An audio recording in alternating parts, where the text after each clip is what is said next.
But the most important aspect is understanding what the client wants or what the client is, which is a bit more than what the client wants. I'm saying that on purpose because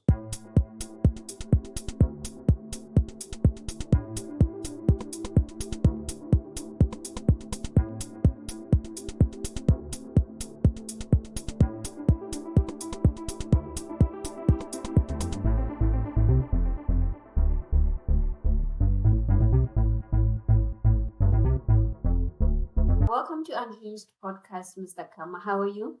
I'm very well, man. I'm very well. Okay. For starters, can you tell us a little bit about who you are beyond, the titles, beyond everything? Who is Lemasaya Kama? And maybe go into a little bit of how you got pulled into architecture, your journey into architecture. It's a mouthful. My name is Lemasaya Kama. I am named almost as a combination of two names. I am the son of Lea Petswe, Madieletsa Kama, and his wife, who was called Siodi Yada Kama.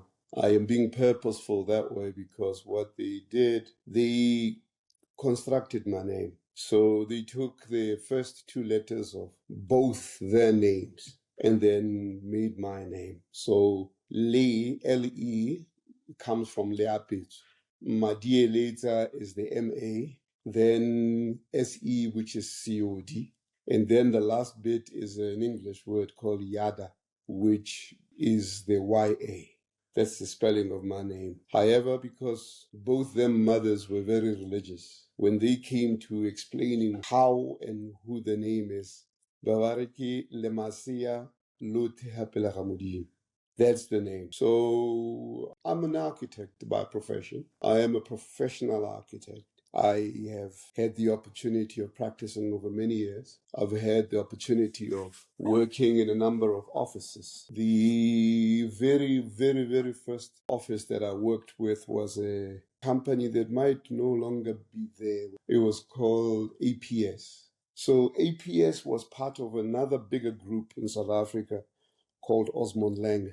There I was under Paul Whitehead and another gentleman called John McCrory, who are people that started what you call the AAB, Architects Association of Botswana. This was way back in 1992.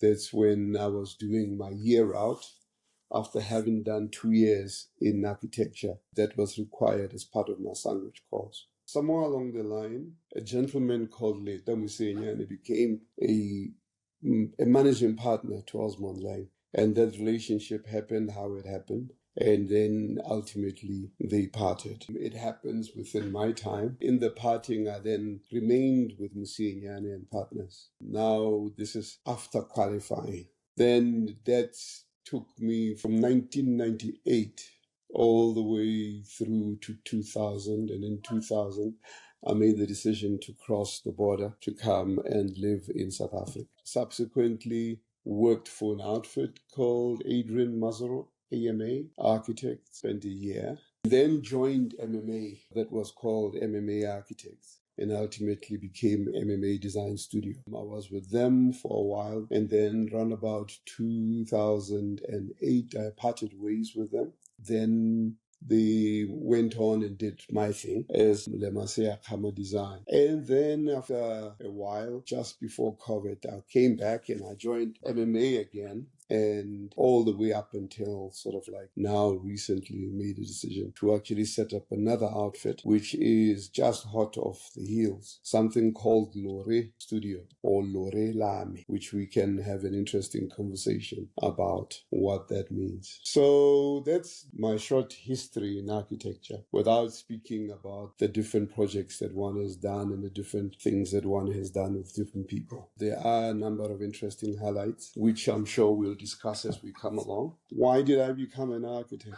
That's one of the most difficult questions that you can ask us as Bana ba Batswana. Firstly, I would say to you, I do not believe that answer is fully complete in terms of saying what it is that makes me an architect. Am I made? Am I a complete package? I would still think I'm still developing. It's something that I hold dearly, at least as far as those stellars that we have gotten to learn and study while we were at school. People like Frank Lloyd Wright have one of the things that, he died at a ripe old age. But throughout his time, he managed to reinvent himself easily 5-6 times. It's a kind of thing that is not as easy as it sounds. A lot of young people speak about what you call it, pivoting, turning and doing something else. It is not easy. So why I'm saying that is that architecture for me represents an ability to see everything. Literally, you see so much else, not just in terms of what happens in the building industry. You get to understand how people are, how humans are. And I would like to even argue that if you ask me what architecture is, I would say to you it's about knowing people. It's not drawings.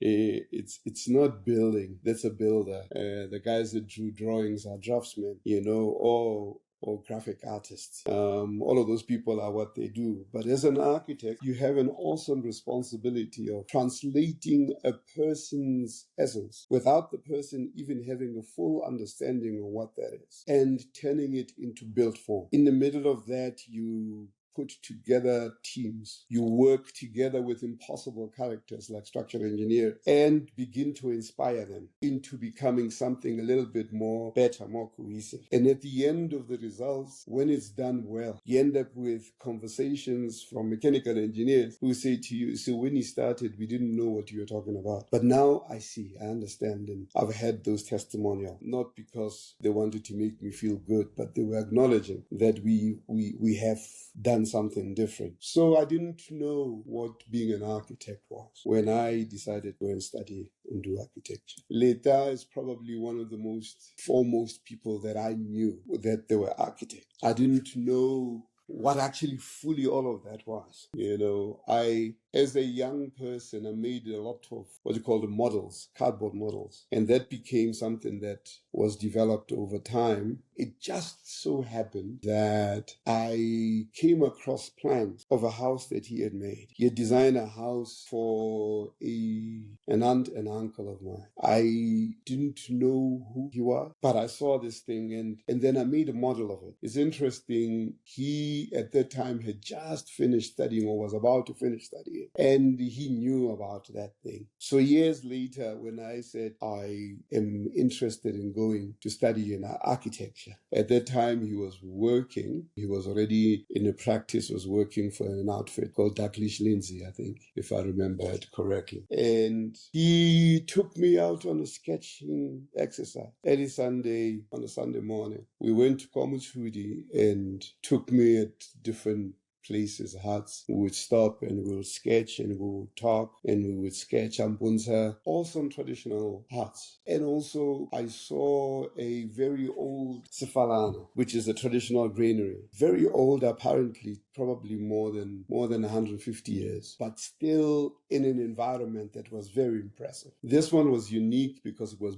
built within a hut. It wasn't something that stood alone. These are interesting things that I have seen with my own eyes that I wonder, well, I know they are no longer there, available for people to go and see. I don't know whether Leta has those pictures and images. My drawings were kept as much as I could, but that's what I had. That was my introduction into an idea of what architecture was. It is very ironic why I say that, because when I was now studying for Manchester Metropolitan University, I remember during the first year and very caustic, they were speaking English. I developed something like an ELO, similar like an airlock. I get it, how cars, where the fuel is supposed to be, if there's no fuel and air goes instead of it, it starts coughing like that. So for some reason or the other, words were not quite going in and therefore not going out. It's a function of being in a foreign environment with people speaking foreign language, let alone speaking about things that you might think you understand, but they didn't make sense in the context of what they were saying. But anyway, after what was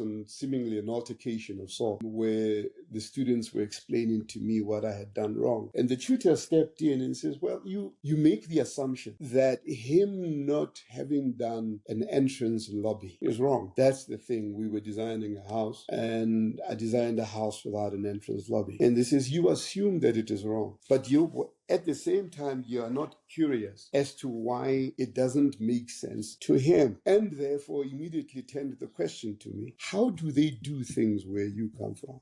Now, that is singularly the most dominant thought that has assailed me throughout my entire, initially academic life, but primarily as you move on through life and practice. The idea of how do we do things? How do we do things? That thing is just as important as there's one more important than, as in, what do you want? How do you do things? So that, to me, is singularly the most important step in architecture, which is understanding what it is that makes your client tick. What exactly is this thing? And in that asking, the answer is more than just, hey, I want a 5-bedroom house. I want a lounge and a kitchen. And every one of those must have another toilet and all the other things. Where that's a list and a series of rooms. That in itself is not what you call a brief. We begin in our architectural practice with dealing with something called a brief. A brief is an understanding of what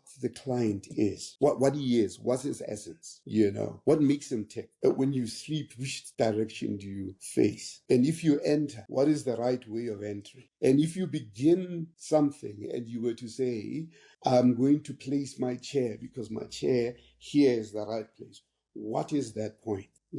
Why are those things important to you, and why the directions that they face? And when you decide to put windows, why should the windows be there on the left facing mildly east as opposed to west? And the answers to that are not entirely just about the rising of the sun or the sun being hotter from the west, even though those things are important. But the most important aspect is understanding what the client wants, or what the client is, which is a bit more than what the client wants. I'm saying that on purpose because I think part of our conversation, we're going to dwell between the issues of want versus the issue of being, one's essence, Yeah.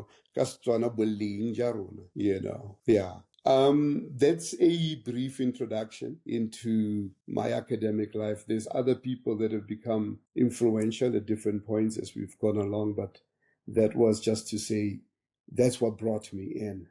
Not as just at the beginning, but also throughout and tagged along. I'll introduce others as we continue talking. You said quite a mouthful, but what's a point that you dwelled on was one thing that's important is how we do things, right? So I want you to tie that maybe to do you have a defining moment that shaped your architectural or design philosophy of how you do things?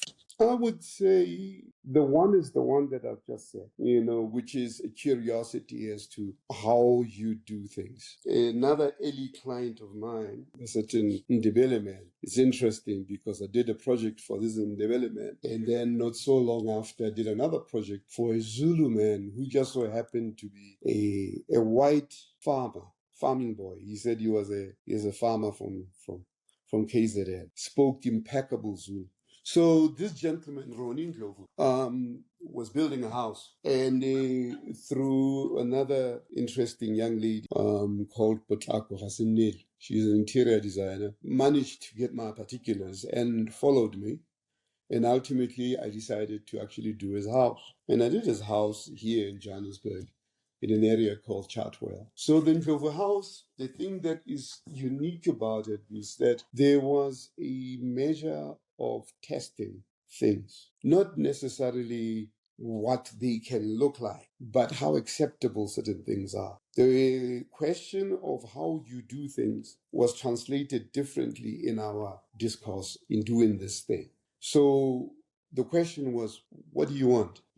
Which sounds a little bit arrogant, but it was said was asked with humility, and yes, they went through the process of saying, I know we would like these number of rooms and stuff like that. And then we said, okay, fine, we hear you. So when you imagine your room, you imagine the lounge, what do you do in it? So that's an aspect of the conversation that I would love for both practitioners to have, but primarily also for clients to be more discerning in terms of what they delineate as their want. I used a different expression earlier on, what makes you tick. What is it that excites you? What exactly is it that fills you with joy? And if you are sad, what makes you happy? If you are happy, what do you do? Now, this has everything to do with what in the architectural world is about the function of the space, what you do within the space. So in architecture, we will speak about the floor or whatever shape of that room is, the walls that make that, and a floor, which is a base, and a ceiling, which creates a covering which is over your head. So architecture is more than just that. The other part of it is this thing that I'm talking about, as in what do you do in that space?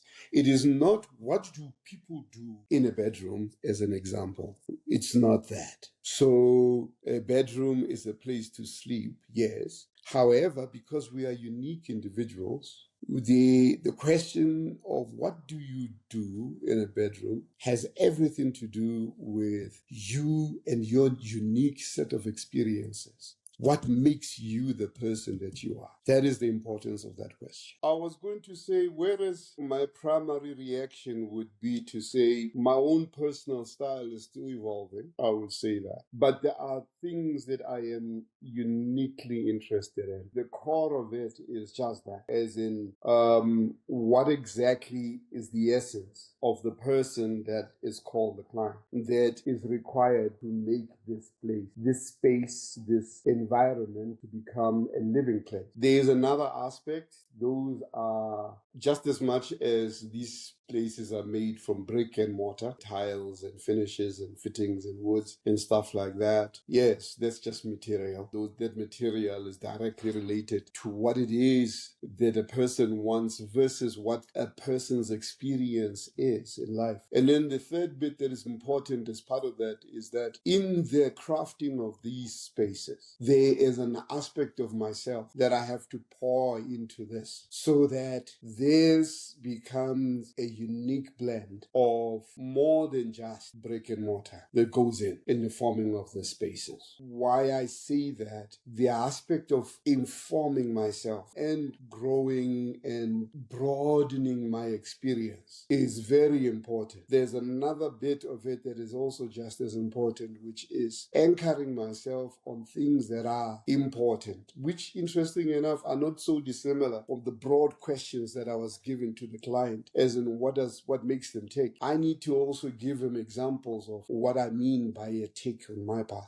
What are my proclivity? The idea that you can love a bath more than you love a shower, is not as simply as saying, no, I just want to save water. If you have dealt and worked with black people before, you suddenly realize that for some people, the bathroom is more important than the entire bed, and they can leave a bed to be just a place that you finally go and throw your head down because, I don't know, things that they have to discover. For a different client, I got to learn what a dining room was. Not just the place where you go and sit and eat, but what the space becomes and how they use that space. For them, that was a place to engage in, a place for discourse. So the dining room table, or the place when you sit there and you are invited to be in that place, you are invited to engage into an in-depth conversation, about what are the things that are important to them and to yourself. So those spaces lived and were meant to be inspired, and they were meant to echo, they were meant to convey what these essences could be. There's an aspect. There is another aspect of mine that gets to borrow from that initial question of how do you guys do things at home, which has suddenly, thrusted me into, call it an observation, to go into observation mode where you come back and you try and see indeed how do people do things and try and understand how people do things. And also at the same time also come across something that it struck me like a lightning bolt, I could say, which is, in short, I would say the disappearance of our language, Setswana. I would, on a different thesis, I would say most of us are, or in a more extended kind of way, most Africans are in the process of losing their essence. That's what I would say. But in the face of it, I would say that we are losing the use of our languages. Why is that important? It means that increasingly we are learning to define ourselves in languages that we might not fully understand. But the one that we understand more is the one that we feel least comfortable in describing what our wants and our needs are. I don't know if you get that. How is this related to architecture? So we've just described the view that says the brief is the most important source of information in terms of helping you as a practitioner to decide what to make or informing you what is required. That's what the brief is. And I'm saying the brief isn't just a list of rooms and spaces or dimensions. It's not even just about the cost of it. Yes, it might even include the material makeup of it. That's what we've talked about. But the brief also, it contains the necessary knowledge of who the client is. What is it that makes them the person that they are? In a very straight way, I would say the client will use words to convey meaning to me, just as much as I would use words back at him to convey an understanding of what those meanings could be. However, if he's speaking in English and I'm speaking in Afrikaans back at him and he doesn't know Afrikaans and I can't hear English, there is the strongest possibility of totally misunderstanding what it is he wants. Misunderstanding here, using it as a word, as opposed to just saying, I didn't hear you. There is a possibility of totally misreading the essence of the project. There's a possibility of building something wrong, like really wrong. However, that is now just between me and them as the client. Whereas there's other things that are just as important, like, for example, the land. And I'm saying to you, just as much as an architect, I'm required to have a full-on engagement with my client and their wants. I also have to have a full-on engagement with the land and the possibilities that comes with the land. It is very possible that my ears could be stopped and not hear the nuances or the things that the land is trying to show to me as to how I should build things. So the things that we're talking about a language. We're talking about being able to communicate. We're talking about being able to hear others. But in the middle of that, there is something else which is just as important to me, which is, I will just call it truth, honesty. By truth and honesty here, I am not necessarily saying one is lying or not lying. I am trying to say the thing that you are saying to me, are you being truthful to yourself in terms of those things being the things that indeed move you, indeed touch you, indeed are placed to the importances that you are saying they are, or relegated to whatever level of hierarchy that sits as part of your own organizing system. How truthful are you in laying yourself bare in terms of declaring the things that you want about your space? And you try and say to your clients that you are going to live in this space. You're going to live in this building. You're going to be paying for it, okay? So how much more important is it to actually get it right in terms of being able to accommodate the person that you are, We often used to talk about an interesting phenomenon where we said, so our traditional homes, I come from Pilikwe. Pilikwe, we have something similar like that. So my grandfather built, it's called Haisi. It's a haze. It's the translation from the Afrikaner word, which is called a haze. So it's the house that is built with European material, brick and plaster, and stands there with roof sheeting and stuff. And it's pretty and has electricity and all the other things. It sits there. So that became the source of saying, oh, I built my own haisi, and only special people lived there. As children, we weren't. We were in the traditional heart. However, the conundrum that I'm trying to put forward is that there is something about haisi, as pretty as it is, that didn't quite accommodate all aspects of comfort that we require. It could be as simple as saying, hey man, we know when you feel like people want to go, wait, it's hot. And the coolest place that you can be at home would be in the Rondaville, which is sitting there at the other corner there. Why, for some reason, it has the right type of breeze going through. It's not stuffy. It smells awesome. The smell of one of the earthen walls having been made afresh. That smell is very, very embodying. Or even the smell of the thatch in rain. It has a certain smell on it that, at least for me, has a measure of comfort. If I speak about those things, I'm speaking about things that have become akin to my own DNA, all right? But I'm saying any modern Motswana is caught between the idea of haisi as representing him progressing, as opposed to what the traditional heart is, because then that seems, hey, which is Kosorowe. I have not progressed. If I take it back to our conversation, it just means that we have yet to develop expressions in our own language that explain what we want for our own comforts, for our own motivation.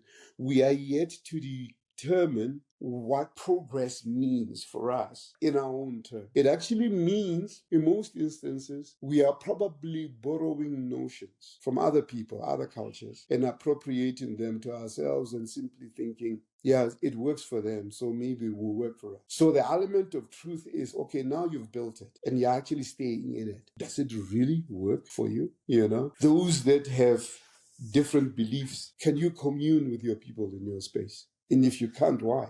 Those things are what I believe is important. And you then would ask, or others have asked, what has that got to do with architecture? You speak about the environments that people live in, and that's how people live. And there is such a thing as spaces that were made just so that we can't be comfortable and therefore live and thrive in those spaces. You almost have to leave yourself behind just so that you can be accommodated within these spaces. Or let's use a different way of expressing. Our modern environments have been built not to accommodate us fully. That's a statement. So we've endeavored to do one of two things. One, in all the projects that one has gotten into, is to try and push in the envelope as much as possible on the most overt point of view, which is to try and knead out from people what actually it is that makes them, and try to craft the spaces and the buildings that we design as close as possible to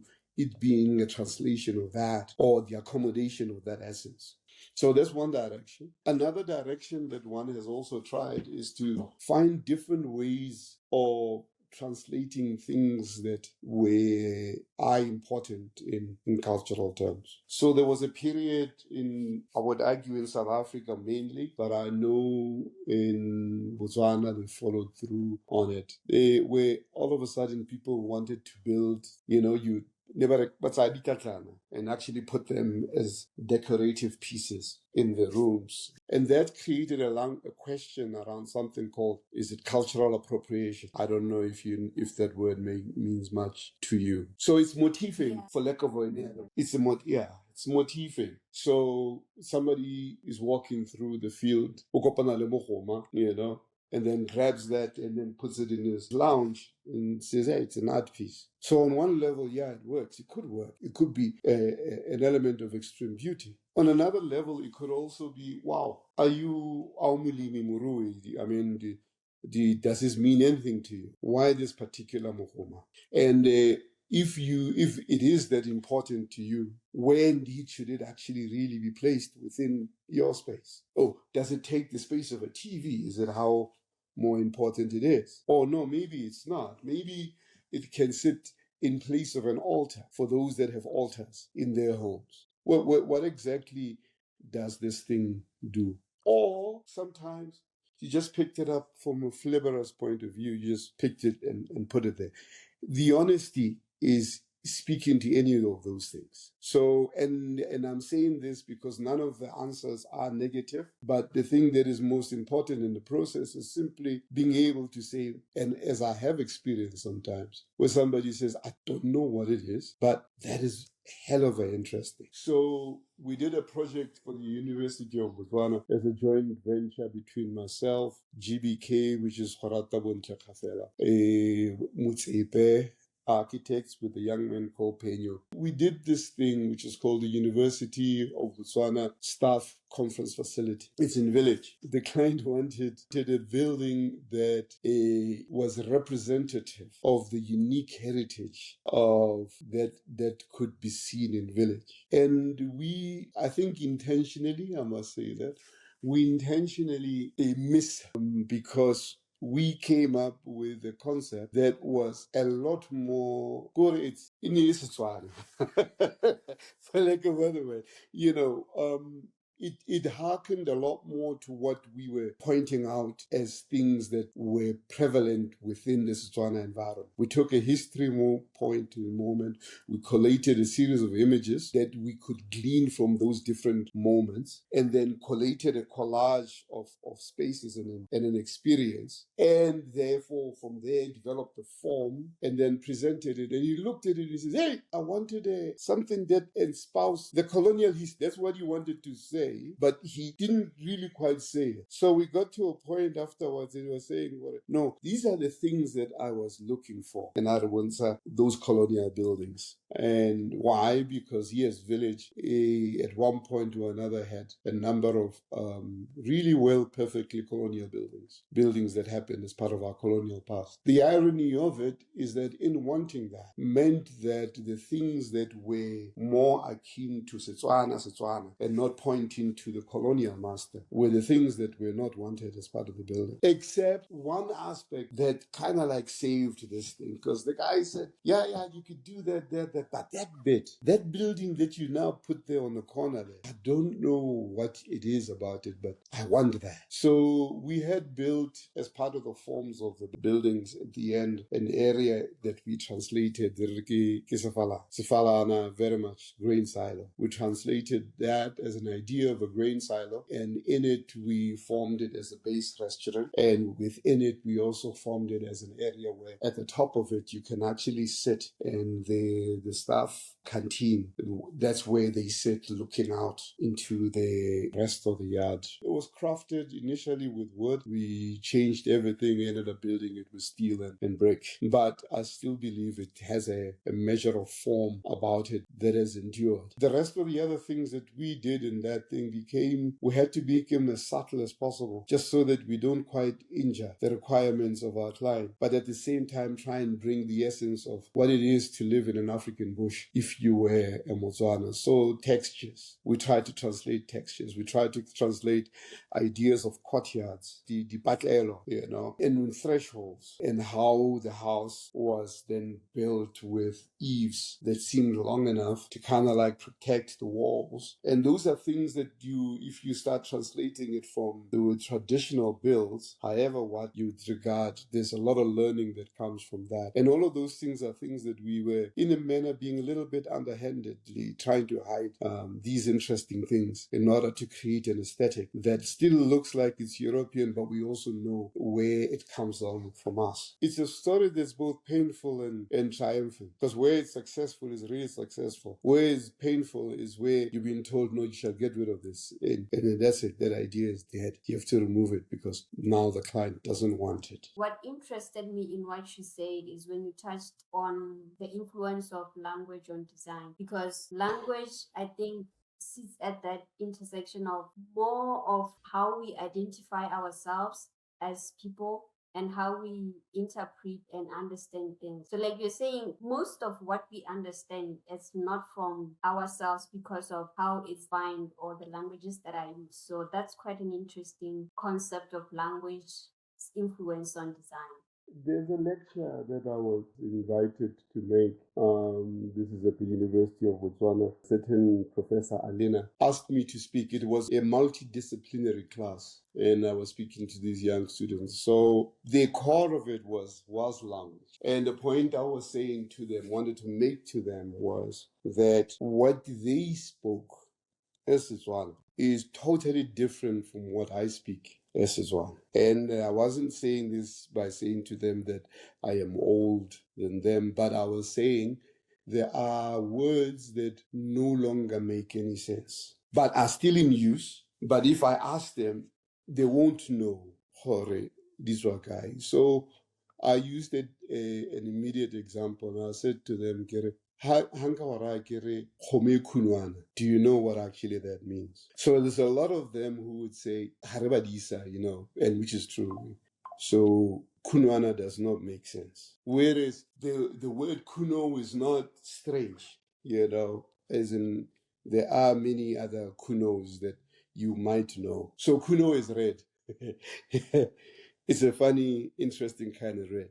Kunwana is a female version of red. But it is so interesting, I made a point to them that Setswana has more words that describe the color brown than English. The one word in English, which is called brown, is one word, whereas we have so many different colors. Yes, those color words are more associated with the different types of cattle that we've got. But when you actually see it, you recognize, no, it is, as opposed to Israel. Those words that are sitting there in descriptive terms that speak about things that we can see or have seen, So if we limit ourselves to the color palette of what Europe is giving to us, we run the risk of shutting out other things that we would have seen traditionally and called and named traditionally. And it means we're no longer using that. That's akin to almost losing half your library. Why I know everything that side is not relevant. Of course, people only focus on the idea that, as it's still on the color thing, that the English have more words for the color blue, whereas for Setswana, the green and the blue ke tala. Oh, ke botala ba le godimo, o botala ba lewatle, o botala ja dithara. So green and blue to us is not as important as what brown is. It doesn't necessarily mean because now we are so European, we don't understand what teal is, which is a type of blue, or it's blue-green. So we are able to see that color. We're able to see those distinctions. But those things are things that don't necessarily occur naturally within our environment. Whereas the things that are part of our environment, which we have different languages, different words to describe their uniquenesses, are the very things that we are not necessarily drawing into our own built environment. I'm not saying that all houses need to be brown and all buildings should not have a blue. But it just means it has everything to do with thinking a little bit more around why does that color move you. I know in one of your questions you've asked me around what it is that we discovered in the process of being part of the 2014 Biennale. It's amazing that the things that we've just now talked about didn't sit dissimilar to what the things that we discovered. So first and foremost, unlike all the other biennales that had been before this one, we were not required to actually design the pavilion. The pavilion was not the object. What was required was a collation of information. We needed to actually present how modernism had impacted from a time all the way through. Now, the face of just that story alone, had we just followed it, we would have come up with a string of buildings, and we actually did indicate some of them. And all of those buildings would have been European and colonial, but definitely zero thing about black. To the point that you would have said, so what did you guys do in that time? What did you guys do? And that question is asked without necessarily feeding into, no, by the way, you remember there was apartheid, there was separation, there was can't go and study and become an architect. All of those things, even though people like Bumuru Jele ultimately end up having studied and becoming architects, even within that apartheid time. But in essence, what we unearthed was trying to tell a story in duality, and hence the name of the exhibition that charts what the Africana experiment did versus what the commensurate Black experience was able to do in different things. So, and do direct comparison. So when you then, for example, look at an art piece by a gentleman called Feni, brilliant, brilliant, brilliant sculptor. He, according to the stories that we have heard, would have loved to have studied architecture, missed it because he couldn't, wasn't allowed to. And the only thing that he ends up having to do is being a brilliant artist. And the question that says, how could it have been for him to have had the opportunity to actually explore spatially in terms of outwards, these ideas that you are now putting into a sculpture and the forming of an object in your own hands, to have an opportunity of forming this thing so that it's able to envelope you. It is trying to think around what the possibility of architecture could be before, without you having the built architect there. The importance of it is that the things that influence us in terms of form, like touch, sound, smell, rain, water, all of those things are things that our fellow creatives, the artists, deal with. There's a Motswana artist who uses earth, and makes sculpture, makes paintings as if he's sculpturing the thing. And it's rough, it's textured, like you could feel it without necessarily even touching it. But he's using earth and he's painting with his fingers. Brilliant, brilliant, brilliant.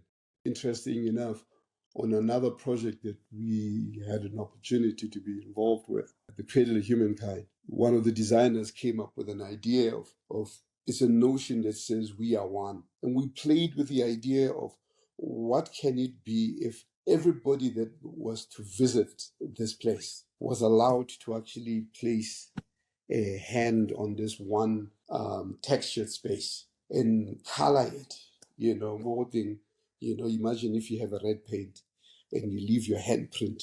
And over time, the collation of those prints of the different people that actually visit in the place has a way of similar to, how people have encountered rock paintings and touched the images with their own hands.